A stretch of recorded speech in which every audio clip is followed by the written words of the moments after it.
Thank you for inviting me. Thank you for having me here. Hi, Roland. I see so many friends, so I apologize for those of you who taught me what I'm about to say, and you will be bored by it.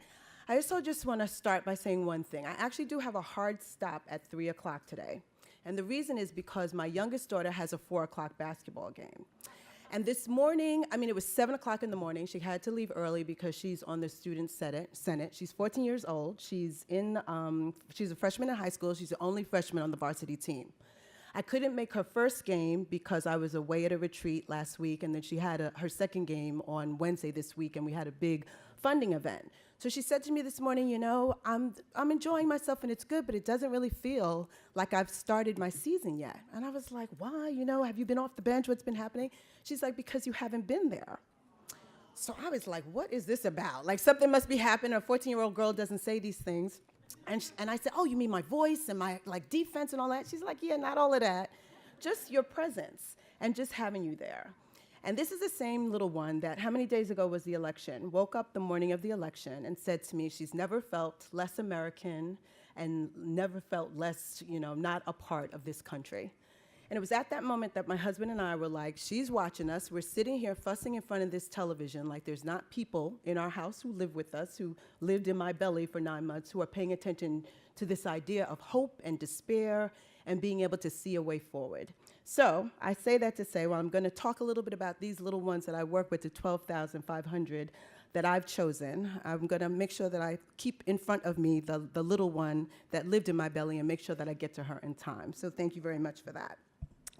So it's a pleasure to be with a group of kindred spirits today who are really thinking about something as bold as ending generational poverty. Like, people look at me sometimes and say, are you crazy? I heard somebody over here talk about why do we need money to throw at these things, and I say it's the same money that we would use to send our own kids to school and to get what they need, and that we don't necessarily pick like, oh no, I don't want music, I don't want art. We want it all for our children.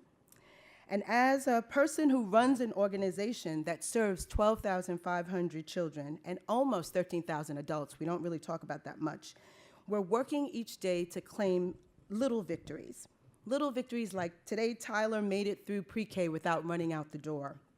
Nyla found the courage to raise her hand and speak up in her second grade class despite her West African accent. And Robert got into his first choice class. And what I wanted to say was that even this Monday, I had a story of a little one that they brought to me. His name, let's call him CJ. He's 14 years old. He was transferred into one of our schools, and he actually had a pretty big outburst last week. They asked him to, he had his hood on and his hoodie on, and you can't really have your hoodie on in the building, and somebody asked him to take it off. He didn't want to take it off. So he was sitting in the corner, and the teacher started to engage with him. Probably, from my perspective, escalated the situation, probably didn't de-escalate it. Started to say a bunch of things that I can't say here, and started to get really violent. They decided that they were going to call the security guard, so they called the security guard on him, which, as you all know, made him act out even more. By the time I got called, they were calling 911 to take CJ away. So when I met him, he was sitting in this room with about 8 adults. His mom was there. He was like this. I came in, this was my first time meeting him, and I said, okay, so what's going on and what's happening? And his mom started. Well, I don't really want him, and I called ACS on him, and he's already dealing with me, and he put his hands on me, and I was like, oh, wait a minute. Oh, wait 1 second. I was like, CJ, can you do me a favor, and can you just step out for 1 minute, please? He's like, Miss, I don't really need to step out. I hear this all the time. I said, I know. I said, listen, you should hear me when my husband and I are fussing with our 21-year-old. And sometimes we say things that we don't mean, so I just want to see if I can figure out this story really quickly, and then I'm going to bring you right back in. Which I knew I was taking a chance because it was a little disrespectful because we were talking about him and I'm asking him to step out, but I needed to figure out what I was dealing with a little better. So as he steps out, I find out that he was in 4 Winds. Like when they took about a couple of weeks ago, he was actually away for 17 days. He was in 4 Winds. I don't know what happened between there and then. Has been disconnected from his therapist, lost his Medicaid, so doesn't have his medication, not connected to anything, and so he's back in school, and we expect that he's gonna act the way that he's supposed to act. doesn't have an IEP. Oh, this was the other one. This is the other part I'm gonna tell you really quickly. So I say, is this a superintendent's hearing? Like, are we trying to expel this child? Doesn't he have an IEP? They were like, oh, he doesn't have an IEP. I said, well, well, maybe I have the wrong young person. Isn't this the one that 911, we were called on him last week? He must have an IEP. And they were like, no. And I was like, well, isn't there some law that you can't really expel a child if the manifestation of what they're doing is related to They were like, but that's just a technicality. I was like, oh. Now, I'm telling you this not because I don't think I work with wonderful people, but the point is, even in an organization like mine, even in an organization where we have all these supports, people look at little black boys who are in so much trauma and who it comes off looking like he's this and want to do something different and sort of push him aside. So long story short, by the time I leave there and told TJ, I was like, well, you need to be in therapy because I'm in therapy, and I can't be the only person in therapy. We all need it. He was like, really, miss? I was like, yeah, how do you think I run this organization and raise my kids and all that? So he was like, okay. I was like, well, would you try it? He was like, okay, I'll try it. And I said, I heard you were on medication. You know, sometimes you just need to take the edge off. You know, like when the teachers are getting on your nerves, did it help you before? Would you like to do it again? He was like, yeah, okay. I said, you know, they want to get you tested so we can figure out exactly how you learn so you can get connected to what you need to do. Does that sound okay? He was like, yeah, that sounds fine. All of a sudden, he stood up. All of a sudden, he didn't have his hand like this. All of a sudden, Miss Screaming Mama was like, is there anything else you want to tell Miss Ann? I was like, you know. And truthfully, she apparently was in the service, suffers from post-traumatic stress, was a victim of domestic violence, has 2 little kids that she's dealing with. So all of that was coming in there when everybody just wanted me to be like, okay, we're getting rid of this young person. So I want you to keep that in mind as I talk a little bit about what I do. We are still in the process. The Harlem Children's Zone, created by my predecessor, Jeff Canada, was based on the idea that we needed to address all the barriers to success that underserved children face over the course of their lives. So we carved out 97 blocks in Central Harlem and have programs to support children at each stage of their development, from before birth, actually, someone said from birth, before birth through college. And we also operate 2 charter schools, which I want to explain to you. Many years ago, when Jeff was working in the public school system, he was reaching a lot of barriers from dealing with principals and all these things that people said that the children couldn't do, and he felt like the adults were not doing enough. So he decided he was going to do 2 charter schools, never more than that. So out of the 12,000 children that we serve, only 2,000 will ever be in our charter schools. So the majority of children that we serve go to elementary schools, traditional public schools. And our goal is the same for everyone, to get them to and through college and to give them access to all of the services that they need to grow. We primarily focus on education, but those wraparound services that address any issues that might impact the classroom, whether it's domestic violence or chronic asthma.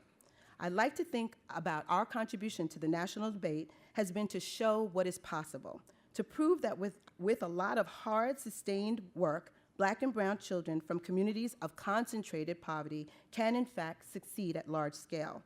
That is not to say that it's easy, but when you are working intentionally with many of the most challenged children, we are so really starting to see how we can change the trajectory of their lives. Despite some gentrification, Harlem continues to be the home of many low-income children and families of color. More than 60% of the children in Harlem are born into poverty. And at our 2 charter schools, 80% of the children qualify for free and reduced lunch. And about 55% of them are born to single moms. We give them freshly made healthy breakfasts, lunch for free. We did a survey, and we found out that 25%, I think, Dr. Lindsay, you know this, 25% of our middle school and high school students have seen someone shot, and 30% have lost a family member as a result of violence. These statistics just begin to hint at some of the challenges our kids face, but I also want to tell you some of the hopeful statistics demonstrating that we really are moving forward and moving children towards becoming self-sustaining adults. At our Harlem Gems pre-K program, we were talking about early childhood a few minutes ago and the importance of it. So our little ones, 17% of them are living in homeless shelters. Over 25% of them come in with a special need. We have a lot of domestic violence, substance abuse in their parents, but even in spite of that, for the past 10 years, 100% of them have graduated school ready. You all can clap for that. They're assessed, and we use the bracket and the Brigance, so we compare them to other children around the nation. And we have found that we've been very successful. It's talk about respite. They come in at 8 o'clock in the morning. They stay until 6 o'clock at night. There's 20 kids in the room to 5 adults, and we have a family worker per class. They are learning in Spanish, French, and English, and as we call them, our gems. I actually welcome anybody to come up and see the classroom. We also, in our charter schools, have seen that we've been able to narrow the achievement gap in math and English tests. And I'm here to give a big shout out to our third graders last year who were 95% above or on grade level last year in math. It's a big deal. In addition, today we have over 938 students who are in college. And just to remind you, of those 938, only 184 of them went to our charter school. The rest of them are young people who live in those 97 blocks, who came to our after-school program from 4 to 7, maybe on Saturdays, and who have been with us through the concept of a pipeline, maybe from the time they were in middle school, stayed with us through high school. We got them connected to college, did prep for them, took them on college trips, all the things that young people need.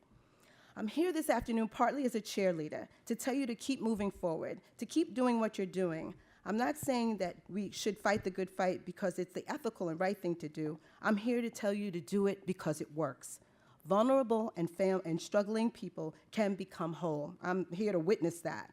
And where there hasn't worked for an individual child or an adult, it's only because we haven't found the right combination of supports yet. The truth is that though we often talk about the war on poverty in terms of helping millions of children, the key is often a unique set of solutions that unlocks a door for an individual child, right? Child by child. Certainly, there are large-scale remedies that can help change the odds for a large number of children. Great schools, access to health care, stable housing, counseling programs. But often, a child is in need of a specific menu of remedies: an algebra tutor, a set of glasses, an asthma inhaler, someone to explain to him how to pick the appropriate college, a role model, a caring adult who's consistent, stable, and we have to have that go on and on all the time. That is the part of the not-so-secret sauce of the Harlem Children's Zone. We are uniting a community around the idea of helping its children to succeed. We are challenging the strengths of the children and caretakers that are there. Unfortunately, those strengths have sometimes been overshadowed by the hopelessness that I talked about, right? Despair is pretty toxic, and the toxic popular culture that glorifies self-destructive behavior.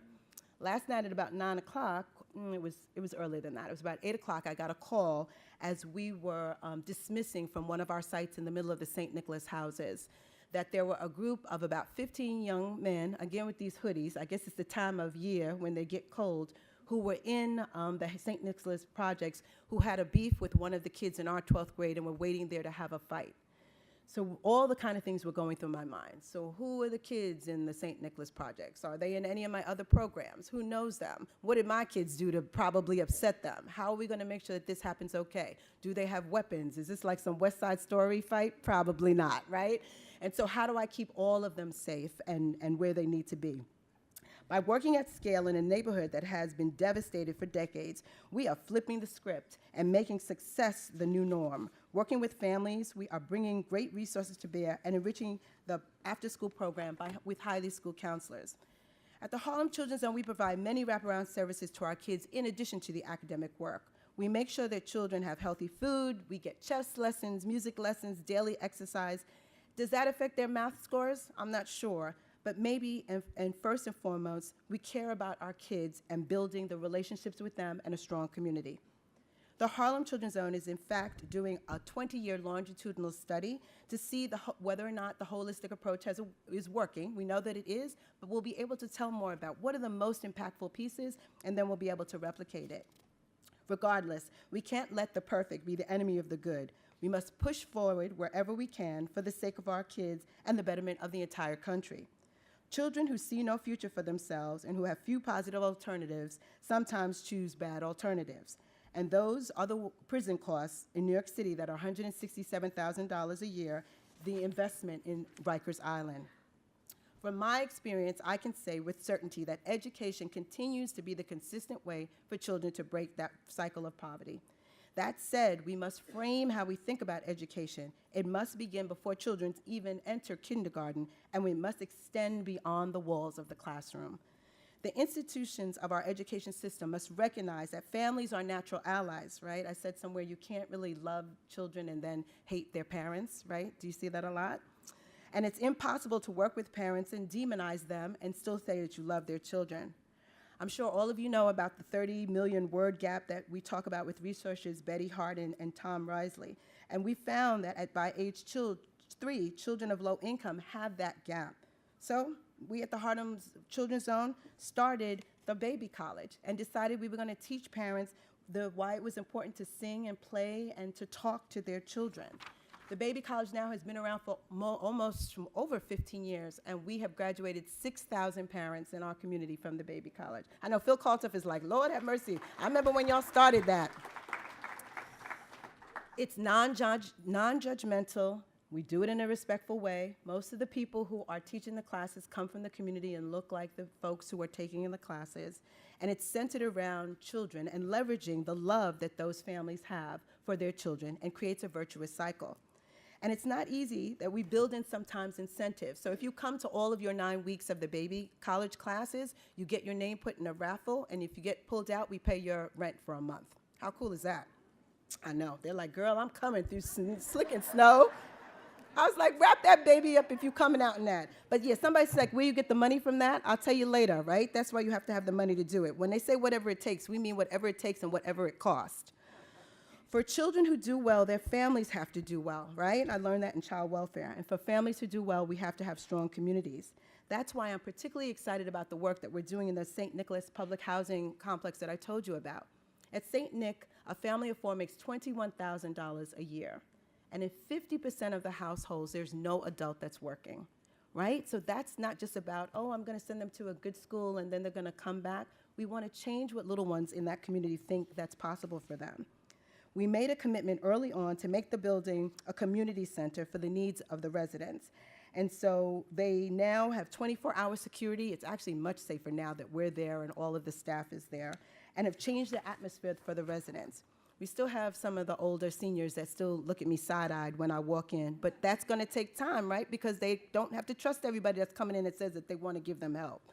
We gave the St. Nick's children an admission lottery preference, so they get into the school automatically. And also, like last week, we'd have a big Thanksgiving celebration there, and we give out candy at Halloween time, in addition to having programs for the adults to come into the building. I was going to talk about ACS. I'm not going to talk about ACS, even though I feel like my time at ACS was very important to me, because it was there. Then who's clapping? Who's at ACS in the house? That is where I learned to real. She's like, I'm not claiming. Like, y'all not even going to claim you at ACS? I am telling you that I could not do the work that I'm doing now if I was not trained by seeing what vulnerable families really need, if I didn't understand how to make assessments, if I didn't understand that foster care is not an answer, and that we can give services to families and keep children safe. I learned that from you guys. So I salute the work that I learned in child welfare. But I don't want to talk about it today. I want to talk about the fact that coming to the Harlem Children's Zone was really my dream of taking all that I've learned. I'm actually an attorney by training, and then spent 13 years at Children's Services, and now able to run an organization in a 97 place-based strategy to really see what we can do when we are willing to do whatever it takes. At HCZ, we are working long and hard and proactively to change the odds, not just for a couple of children, but for all of them. We are providing to the world that large children of low income can succeed given the right supports and over the long haul. Supports that begin with academics, but also healthy programs and emotional social services. I'm sure you guys have talked about ACEs and toxic stress and all of those different things, and we are seeing the long-term effects on that. So one of the things that we're going to be doing soon is working with Dr. Nadine Burke from the CYA in San Francisco, the Center for Youth and Wellness, and really seeing throughout that whole pipeline, how can I better infuse ways to see when we can really look at the ACEs scores and screen for it and sort of put interventions in early. You're going to be helping me with that, Dr. Lindsay, so I just want to give you that heads up. What is also clear is that all of us at HEZ have good intentions, but good intentions are not enough. I don't want you to hear me up here being like, we love the kids and we love the families and that's all good. It's a hard place to work because it's hard work to get done. We have over 600 goals in the organization that we hold ourselves accountable for. I meet with every teacher at the end of the year to do their evaluation, every worker. I look them in the eye and I ask, were you able to move that child in the way that you needed to? We have an evaluation department made of 10 people, including 3 PhDs. Our motto is whatever it takes, and it's truly whatever it takes is necessary. And many kids do go forward and do well. They will stumble. They will trip up in bad circumstances. And as you all know, being poor means that if you don't have the resources to recover, it can be a huge setback. But to me, whatever it takes simply is another way of saying that we love these children and these families. As many of you who are parents know, that you don't just get up at 3 a.m. in the morning because you want to, right? I'm not just rushing through traffic trying to find all of that to get to this basketball game because I really want to see these girls play basketball. I should be having a drink with my husband right about now. But when you're rooted in the love of a child, you find the inner strength and a sense of satisfaction in getting done what they need. At the Harlem Children's Zone, we love all of those 12,500 kids, and believe me, they test us. But when you love kids, you cannot fail them. You see and you go and you try plan A, and when plan A doesn't work, you go to B and C, and then you do the rest of the alphabet. For example, one of our major goals of our organization is graduating kids from high school, from college. Getting kids to high school years ago was what Jeff's goal was. And we were really good at it. And then we saw that kids were going to college and they weren't being that successful. We all felt good that they were there, but if they didn't feel good about themselves and thriving, then what should we do?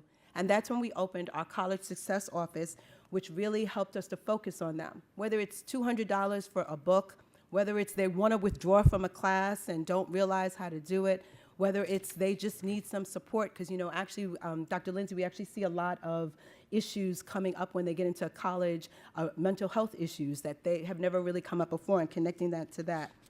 So because we respect our goals, but love our children, we changed what we needed to do, and we strengthened the work that we were doing with them. We're really happy. This past year, our freshman persistent rate was almost 89%, which is higher than the national average of 73%. And remember who these kids are. All right, I'm finishing up because I'm getting tired. Our goal is not to just have a few, but to really show and not say, if you're born into the wrong zip code, this is what your life has to be like. We are changing the odds for the entire neighborhood. When a little boy on 128th Street looks around, he sees all around him kids who are going to college. That becomes the norm, right? So that's the other secret sauce. When all those kids come back from college and they're doing internships and the 4th graders and the 5th graders see them, they're like, Rahim is in college? Like, really, that bad little boy? And it's like, yes, that bad little boy is in college. I'm not here telling you that it's easy, but I'm telling you that it's possible. We have assembled a truly incredible team who are making it work through a combination of hearts and smarts. We have PhDs and MBAs who are brilliant, but sometimes the security guard with the GED is the one who can get through to a kid. We are united. Someone said amen. Was that an amen out there? All right. We are all united in our community to give our children what they need, which is similar to what I'm not even going to get into my own story, but if my single mom from Trinidad and Tobago, who was a victim of domestic violence, didn't have the church and our schools, all of us would not be here today to do what we needed to do. So that's where we learned that from the experiences that many of us have gone through. Today, with 20 years of success at the Harlem Children's Zone, other communities are starting to put together similar efforts, and President Obama, as you guys know, has started something called the Promised Neighborhoods on our model, giving $200 million matching grants to 48 communities. And we're hoping that continues under the next administration, but maybe they won't even pay attention to it and just go right over it. For these communities, and really for the entire country, the big question as we move forward into this new political landscape is really, can we love these children enough? And do we have the political will to do and to give them what they need in order to be successful? Not just the successful ones, but we're going to include CJ in that group too. Not just the ones whose families are on our block, but all of them. Not just the ones who look like us, but all of the children. I think we can do it. And that's the radical hope that I've been talking about for the past 3 weeks with my staff and with my children. And that's what we need to keep in our hearts. This really is the United States of America. We may not always look so united, especially not around this time, but we are. As we begin to think about all of America's children as our children, the stubborn grip of poverty will loosen, and our country will begin to be lifted by the power of these children rising upward. Thank you.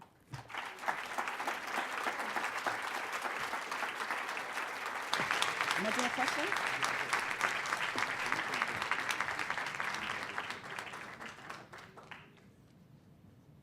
Okay.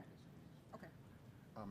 So we were going to do Q&A, but we're going to have you come up or have folks stand and ask questions. But actually, I have one question I actually would like to throw out there and get started.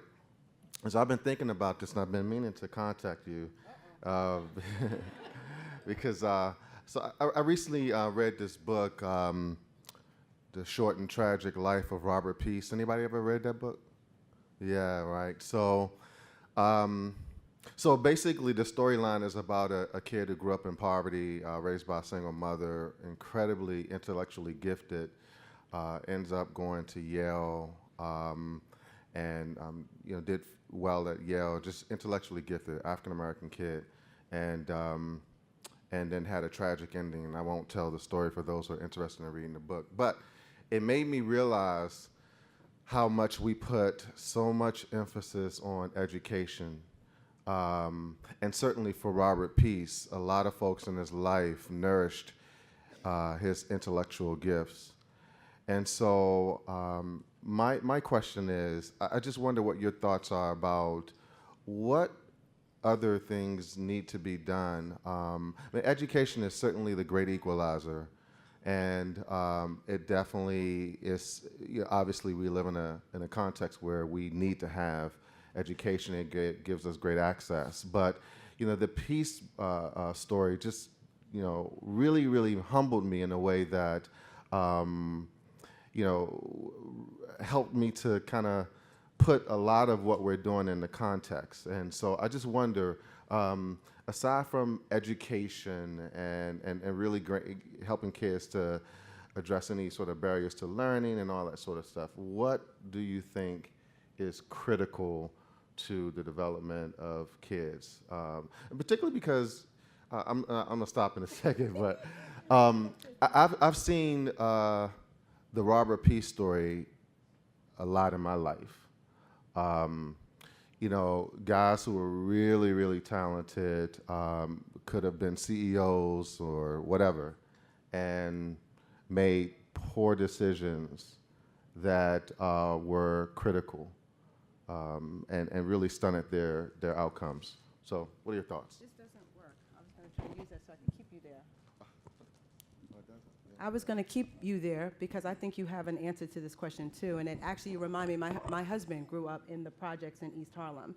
And he's a corporate lawyer now, but he will talk about how half of the young men that he grew up with are dead or in jail. And so when he's fussing at my 21-year-old son, and my son is like, what is wrong with you? I'm going to be okay. Like, my husband is like, yeah, no, everybody's not okay. And so what are those other things? And I think that you're right. And I've seen this in the kids that we've sent to college.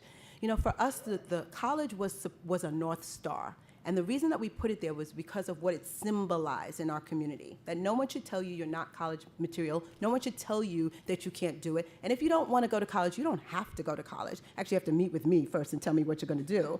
But we wanted that to be symbolic of that. We want you to get a good career. We want you to do what you need to do. And so that was that around. But we saw so many of them are they're immature, never been exposed, don't think that they belong there, feel haven't really been in diverse situations. And so when they get on campus, really fall apart. And so we were like, what is that about? We're reaching the goal, that's nice, but the kids are not doing well. So I've started to say that oftentimes when I see them stumble, it hasn't been about lack of academic preparedness. It's been about this other piece of academic skills and the ability to, I don't want to use the word integrate, but to be able to assimilate in the way that they need to into a campus. And so I think, Michael, we've started by the expectations. The expectation is that you can do whatever you need to do. You're going to have people around you who have gone to those places. You don't have to go away to school. You could stay here, because that's been another thing. We've seen that the kids who have gone away to school have struggled a little bit more than the kids who may go to school in the city, unless there's some reason that they shouldn't be on the streets here that we want to get them away. But I think from the very beginning, this idea about love and about connection and about caring adults and do you know how to ask for help? I mean, just the things that are silly. Like, I don't actually think it's an answer other than what we would give any young person that needs to be prepared in order to be in a situation where they're not exactly going to be completely ready for it, but are not afraid to fail, right? So this idea of, do our kids have enough opportunity to fail? And sometimes we think no, because we wrap our arms so around them, we're not giving them any ability to stumble a little bit, so then when they go up and have their own, they don't know what they're going to do. And I think that happens, I'm going to confess, right? It happens for privileged kids, but it also happens for these kids because we're afraid. And so we're trying to balance that right now to figure out, how do we let them have some failure, go through some rough points, have some, things that are unexpected happen, so that they can know how to get through that. I think that's, and I read the book, and I stopped reading it like 3/4 through because I couldn't even, wanted to get to the end. Yeah, it was tough. So more questions. Okay. Anne, thank you. Hearing the story of the Harlem Children's Zone and the work you're doing and the successes, frankly, does more than the work of your organization. It elevates all of us. And it takes all of us to a level of knowing what could be achieved, which is really partly my question. I'm so happy, Anne, that you had a chance to tell the story of that work after Dr. Janesian spoke about evidence and statistics and scholarship. And it's something that we all believe in and struggle all the time to kind of get the best answers with the best knowledge to base our work on. And part of the frustration, because evidence has become a word next to godliness, right? Evidence-based practices, best evidence, and I like to consider myself, at least in part, a scholar, so I believe in it. And I believe in good clinical practice. And I believe in these models. But look, we just went through an election where the guy that won the Electoral College, and that's all he won, the guy who won, right, by fact checkers, right, indicated that 70% of what he said on issues were lies. So he didn't care about the evidence. And the people who voted for him didn't care about the evidence.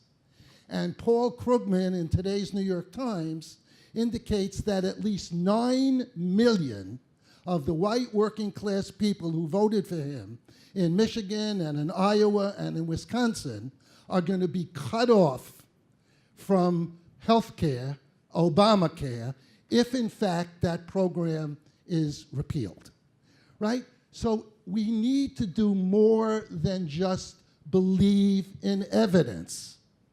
And that's what the Harlem Children's Zone is about. Of course you want statistics. Of course you want to know if all of these interventions lead to better school achievement. Of course we do. But what we also need to understand is action, is intervention. It's being out there in the streets.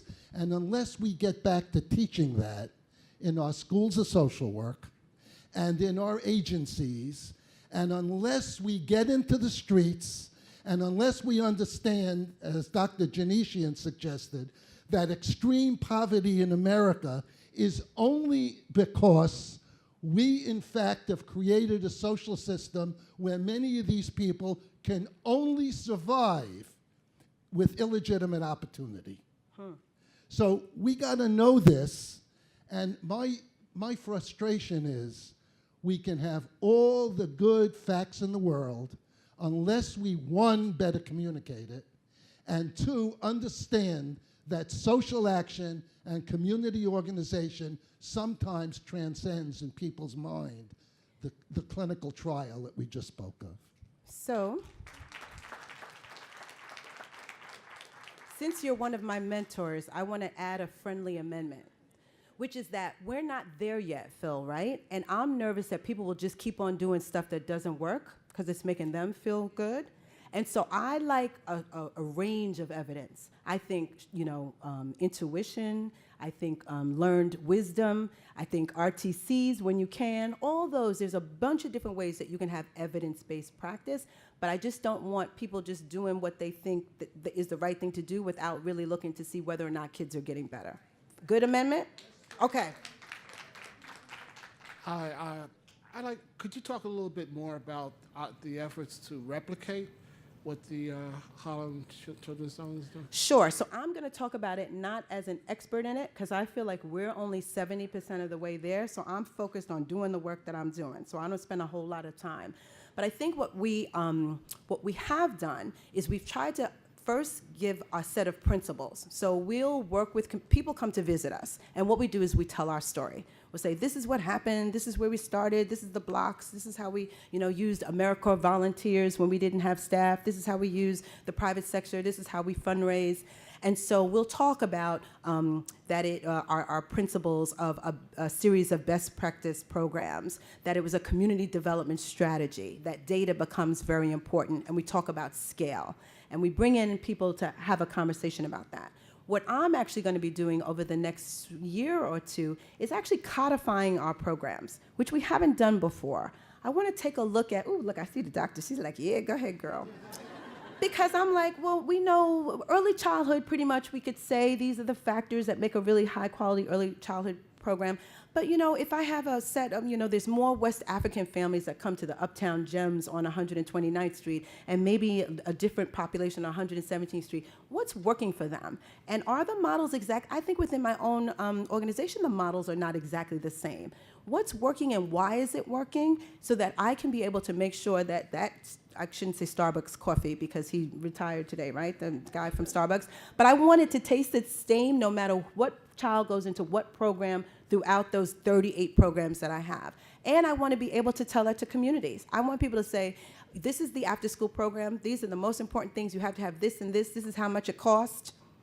This is the staff that you need to have. This is the quality of the staff. These are you can maybe not do this, but if you don't do this, you're not going to get that outcome. And I feel like we haven't spent enough time doing that. So that's one of the things that we're going to do over the next couple of years, so that I'm not thinking that it's a handbook that will come out, but I will have something that will probably be a rich implementation study of the Harlem Children's Zone that will let you know what's the pipeline look like, what are the most impactful pieces of it, so that I can make sure that I'm articulating that better to folks. Hello. Yeah. Hello. Oh, okay. Hello. Thank you so much. My niece goes to your school, so I got a wonderful story. We got to talk later. Yes, we do. A lot has been made of New York City school system being the most segregated, being one of the most segregated school systems. But my niece goes to your school. The teachers look like her, all the students look like her. She lives in our neighborhood, and it has been a wonderful thing for her. My in-laws also went to segregated schools in North Carolina. It was wonderful for them. Moving into this next generation, do you think that's still a good thing? Ooh, she's or asking do me you a think we question. need to continue to push for going to school with the others to get the good benefits? So how about if I answer it this way? So I live in Harlem. Oh, good. Okay. I was like, oh, good. So I like living around black people and working with black people and doing that. I think that that's the richness of our culture, and don't look at that like, oh my God, I shouldn't be able to do that. That being said, I think it is important for us to, just as we were talking about a few minutes ago, expose our young people to a lot of different things, right? That's my job also. So during the summertime, actually I think last year we decided that every single junior in the Harlem Children's Zone was going to go to a summer exposure. Because that was another trick of mine. I was like, they get on these college campuses and never seen grass before. All them kids are going away. So just raise me the money so I can send them away. So I have to be honest with you. So I don't think I don't even know if I would call it segregation. I think there's nothing wrong with being around your own folks. I think it's very important to be able to have young people be able to look at people who are different and be able to have good conversations and to understand that there's a world, especially for our kids, that exists beyond 129th Street. Was that politically correct enough? Okay. She started your school in the 4th grade. I put her name on the list when she was 3. She got in when she was in the 4th grade. She's been there a year, and the turnaround in this young girl has been amazing. She made her first 90 2 weeks Listen. Now, I didn't plant her in the audience, but thank God. But that's why I told you all about CJ myself, right? For every success, there's another child that's not doing as well, and I am only as good as my CJs, but I'm very happy to hear about your niece. Hi. Is How it are 3 you? o'clock yet? Anybody watching the time for me? Almost. Okay, see, y'all don't care. I asked you to do one thing for me. Everybody's like, okay, keep talking. So I'm from the Community Collaborative Board at McSilver. And during your talk, you mentioned the second grader who was courageous enough to raise her hand Yes. with West African accent. Yes. My question is, what are some challenges you face with first-generation children with immigrant parents and also new arrivals Ooh, in your tons. schools? So- and how do you, and what kind of support do you give them, and how do you resolve that problem? So it's been very interesting. There's a large, I would say about 17% of our Promise Academy probably are new immigrants from Africa. So the things that we're really lucky about is that in my baby college program, we actually we do it in French and we do it in other languages too, so that they sort of can have their own portion. They're part of the whole baby college, but they can feel like they're getting it and they're also feeling comfortable. So that's one good thing. The early childhood program, I told you that we do that in French also, and we have some folks from the West African community who work in that program. I have one, Mr. Conti, that without Mr. Conti, I don't know what we would do. But I have to tell you that still their trust of us and their wanting to bring in outsiders, and especially when there's a family crisis, we're still working really hard on. So, right, they don't necessarily, if something happens and the child comes in with a little mark, or if we know that there might be something going on, trying to help them negotiate that has been difficult for us. I think we're trying to be more sensitive. We have a higher population of Muslim children, so trying to be more sensitive to what that means just in terms of holidays and things that are going on, and them being able to speak about, what's happening with them. And then there's a couple of after-school programs where there are bigger populations of African kids who seem to be happy being together and having a place where they can sort of have some support, their own individual support, as well as be part of the zone. So it's been an interesting thing. I'm just lucky that I have the flexibility to really look at cultural competency in a holistic way and make the changes in the organization when I need to. You're welcome. Who wants to keep me from A&D? Okay, last question. Hi, my name is Aisha Ogilvy. I'm on the community board of Washington Heights and Inwood, which is CB12 of Manhattan. I'm on the Youth and Education Committee. I'm also the chair of Housing and Human Services. Something that I learned recently that I'm completely dismayed by is the level of homelessness, especially where children are concerned, in our school system. It's amazing to hear the successes that you have. Actually, my brother started a nonprofit organization that has worked with Harlem Children's Homes, so we've had the opportunity to see up front how wonderful the work that's being done is. The question that I have to you is, because I feel like the community board has more power than we allow ourselves to really realize, to push things up and drive policy and also be on the local level, showing the community how important certain things are. Mm-hmm. What asks would you have of government? What changes, what legislation to speak to supporting the type of work that you're doing? So you know what? I don't even want to waste your time. I don't know that I have a real good answer to that. I thought you were going to ask me something different, which is that I focus on making sure that my staff, who needs a lot more training in how to deal with folks that are in a crisis right now. So if you're bringing her to me because she's late every morning from school, which is a sign, but we know that she's in the shelter and the shelter's in the Bronx, it might take her a little bit more time. If the requirement is a book a night and you know that they might not necessarily have the space that they need in a quiet space, how are we being supportive of that as opposed to being judgmental? So I try to take the population as they come and give the supports given the circumstances and make it work for everyone. And not, confidentiality is very important so that everybody doesn't have to know your business. But if there's things that are going on, I actually have Roland right here. Stand up, Roland. Roland is one of our directors of our mobile team, so that we have access, no matter where we are in the zone, to if there's a crisis that's going on, if you need homeless services, we have single stop that we can refer families to. I think my relationship with ACS, no surprise, is very good. So if a child does have to be placed into foster care, we really try to see if we can keep them in the school. They'll say, oh, the family's in the Bronx. I was like, we got Uber. put that child in an Uber and send her to school. So what I feel really good about, I hope that we are able to replicate and give the amount of money that we need to replicate the Harlem Children's Zone. But what I will say, honestly, guys, is that my budget is $128 million, and 2/3 of that I have to raise myself. It comes from private funds. So I raise about $80 million a year. And while that's a lot of money to raise, it gives me so much flexibility so that I can do what I need to do when I want to do it and change things that I need to change, as opposed to being like, ooh, this is my Head Start money, this is my ACS money. And so my request would be that we would be able to have services that we could pay for in a way that would be more blended, so that we could really give families what they need when they need it, not based on what a regulation or a governmental policy says.